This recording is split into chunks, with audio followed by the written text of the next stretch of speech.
আসসালামু আলাইকুম viewers, welcome to my channel Samira Sanjana. আবারও চলে আসলাম নতুন একটা রেসিপি নিয়ে। আজ আমি আপনাদেরকে ঈদ স্পেশাল রাজকীয় স্বাদে নওয়াবি সেমাই রেসিপিটা তৈরি করে দেখাবো। ঘরে থাকা খুবই সাধারণ কিছু উপকরণ দিয়ে আমরা তৈরি করতে পারি খুবই সহজভাবে এই রাজকীয় স্বাদে নওয়াবি সেমাই। তো আশা করি রেসিপিটি আপনাদের কাছে ভালো লাগবে। তো চলুন ভিডিওটা শুরু করা যাক। আর ভিডিও শুরু করার আগে আমার একটাই রিকোয়েস্ট, ভিডিওটা আপনারা প্রথম থেকে শেষ পর্যন্ত দেখার অনুরোধ রইল। এখানে আমি চলে এসেছি সরাসরি কিচেনে। আর আমি এখানে প্রথমে চুলায় একটা সসপ্যান বসিয়ে দিলাম, আর তার মধ্যে আমি 2 টেবিল চামচ ঘি দিয়ে দিতেছি। আপনারা চাইলে কাজটা বাটার দিয়েও করতে পারেন। তারপরে দিয়ে দিলাম এখানে আমি 2 টুকরো দারচিনি, 3 টুকরো এলাচ, 3 টুকরো 4 টুকরোর মতো লং, আর একটা মাঝারি সাইজের তেজপাতা একদম ছোট ছোট করে ছিঁড়ে দিয়ে দিলাম। তো এগুলোকে একটু আমি ফোড়ন দিয়ে নিব। যেই পর্যায়ে এগুলো থেকে গ্রান ছড়িয়ে যাবে ওই পর্যায়ে এখানে আমি লাচ্চা সেমাই দিয়ে দিতেছি। এখানে আমি 200 গ্রামের যে লাচ্চা সেমাইটা আছে ওইটা নিতেছি। আপনারা চাইলে সেমাইয়ের পরিমাণটা কমিয়ে বাড়িয়ে নিতে পারেন, আপনাদের পছন্দ। এখানে আমি 1 প্যাকেট নিয়েছি, আপনারা চাইলে 2 প্যাকেটও নিতে পারেন। তারপরে এই তো আমি এটাকে মিডিয়াম আঁচে ঘিয়ের সাথে সেমাইগুলোকে ভালোভাবে ভেজে নিব। ভাজতে ভাজতে এক পর্যায়ে এটার কালারটা হালকা ব্রাউন কালার হয়ে যাবে। ওই পর্যায়ে এখানে আমি আধা কাপ গুঁড়া দুধ আর স্বাদ মতো চিনি দিয়ে দিতেছি। এখানে আমি চিনির পরিমাণটা বললাম না, কারণ এক একজন এক এক রকম মিষ্টি খায়, তাই আপনারা আপনাদের পছন্দ মতো এখানে মিষ্টিটা অ্যাড করবেন। তো এটাকে আমি চিনি আর গুঁড়া দুধ দেওয়ার পরে ভালোভাবে মিডিয়াম আঁচে নেড়ে নিব। আর এক পর্যায়ে দেখবেন চিনি আর গুঁড়া দুধ দুটোটাই সেমাইয়ের সাথে মিশে যাবে। ওই পর্যায়ে আমি এখান থেকে বেশিরভাগ সেমাইগুলো আমি তুলে নিব। আর তুলে নেওয়ার পরে আমি লাস্টে কিছুটা সেমাই রেখে দিব। আর এই সেমাইয়ের উপরে আমি এখানে 2 চিমটির মতো জর্দার রং দিয়ে দিয়েছি। তবে আপনারা আপনাদের পছন্দ মতো এখানে ফুড কালারটা ব্যবহার করতে পারেন। আমি এখানে হালকা কালার করেছি, আপনারা চাইলে কালারটা আরও গাঢ় করে নিতে পারেন। তো এটাকে আরও মিনিট খানিক একটু নেড়ে নেওয়ার পরে আমি নামিয়ে নিব। তো এই তো এখন চলে আসছি ক্রিমটা তৈরি করার জন্য। এখানে আমি 500 গ্রাম কুসুম গরম পানি নিতেছি। আর এর মধ্যে আমি দিয়ে দিতেছি নর্মাল যে আমরা সবসময় চা খাই ওই চায়ের 2 কাপ গুঁড়া দুধ। আর গুঁড়া দুধটাকে আমি একটা হ্যান্ড উইচের সাহায্যে ভালোভাবে মিক্সড করে নিব।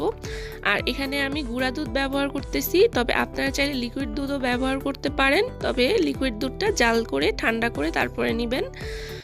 তো এখানে আমি দিয়ে দিতেছি 2 টেবিল চামচ কাস্টার্ড পাউডার।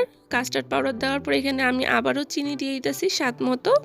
আমি প্রথমেই বলেছি চিনিটা আপনারা আপনাদের টেস্ট অনুযায়ী দিবেন, তাই আমি চিনির পরিমাণটা বললাম না। তারপরে এখানে আমি দিয়ে দিলাম 2 টেবিল চামচ কর্নফ্লাওয়ার। আপনারা চাইলে কর্নফ্লাওয়ার বদলে এখানে ময়দাও ব্যবহার করতে পারেন।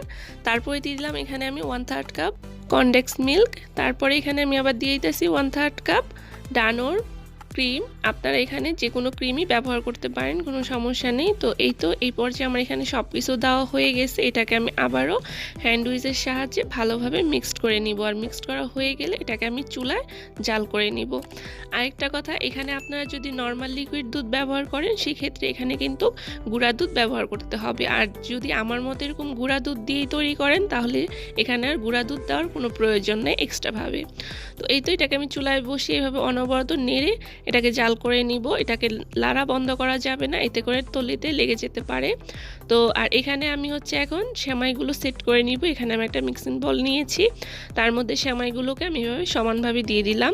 আর এরকম গরম মশলাগুলোকে আগে থাকতে ফেলে দিতে হবে, বা আপনারা যখন সেমাইটা এটা সেট করতে যাবেন ওই পর্যায়ে কিন্তু গরম মশলাগুলো হাতের সামনে পড়লে ফেলে দিবেন। আর এই তো এরই মাঝে আমার ক্রিমটাও তৈরি হয়ে গেছে। এই ক্রিমের ঘনত্বটা যখন কনডেন্স মিল্কের মতো হয়ে আসবে ওই পর্যায়েটাকে আমি চুলা থেকে নামিয়ে ডাইরেক্ট সেমাইয়ের উপরে দিয়ে দিব। এটা ঠান্ডা হওয়ার পরে কিন্তু আরও ঘন হয়ে যাবে, তাই এটাকে একটু বেশি ঘন করা যাবে না। আর এই তো এটাকে আমি উপরে দেওয়ার পরে স্প্যাচুলার সাহায্যে একটু সমান করে দিতেছি, যাতে কোনো দিক দিয়ে ফাঁকা না থাকে, দোনো সাইড দিয়ে সমান থাকতে হবে আর কি, চারি সাইড দিয়ে। তারপরে আমি এখানে বাকি যে অংশে সেমাইগুলো ছিল ওগুলো উপর দিয়ে সুন্দরভাবে সেট করে দিলাম। আর ওই যে আমি জর্দা রং মেখেছিলাম সেই সেমাইগুলো উপর দিয়ে দিতেছি। আপনারা চাইলে এখানে জর্দা রংটা ব্যবহার না করলেও সমস্যা নেই, এটা জাস্ট সৌন্দর্যের জন্য এখানে জর্দা রংটা ব্যবহার করা হয়েছে। তারপরে আমি আগে থাকতে ধুয়ে কেটে রাখা কাঠবাদাম আর পেস্তা বাদাম রেখেছিলাম, ওগুলো আবার উপর দিয়ে দিলাম। তো এটাকে এখন আমি 2-3 ঘন্টার জন্য ফ্রিজে রেখে দিব। ঠান্ডা হওয়ার পরে আমি আপনাদের সামনে সার্ভ করে দেখাচ্ছি এটা কতটা সুন্দর হয়েছে। আর এই তো চলে আসলাম পুরোপুরি ঠান্ডা হওয়ার পরে। এখন আমি আপনাদেরকে একটু সার্ভ করে দেখাচ্ছি। দেখুন মাশাআল্লাহ, এটা দেখতে যেমন সুন্দর হয়েছে, খেতেও অসম্ভব মজাদার হয়েছিল। তো এই তো তৈরি হয়ে গেল আমার রাজকীয় স্টাইলে ঈদ স্পেশাল নওয়াবি সেমাই রেসিপি। আশা করি রেসিপিটি আপনার কাছে ভালো লেগেছে এবং কি সহজ লেগেছে।